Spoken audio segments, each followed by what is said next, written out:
లేదు అని చెప్పి మాట్లాడుతూ ఉంటారు. వాస్తవానికి కూడా ఇప్పుడు మొన్న ప్రపంచ ఆరోగ్య సంస్థ అనుకుంటా ఇంకెవరో వాళ్ళు ఏం చేసినారా అంటే ఈ యొక్క పేదరిక నిక్షు ఏదైతే ఉంటుందో అది మొత్తం కూడా దిగజారిపోతా ఉంది భారత్లో కూడా అని చెప్పడం జరిగింది పూర్తిగా. ఇది వాస్తవానికి కూడా ప్రభుత్వం కప్పిపుచ్చుకుంటూ ఉంటుంది కానీ పూర్తిగా రేట్లు పెరిగిపోయినాయి.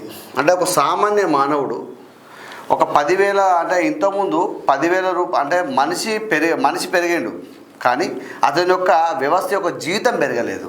ఇక్కడ ఖర్చులు పెరిగినాయి, అతనికి వచ్చే రాబడి తగ్గిపోయింది.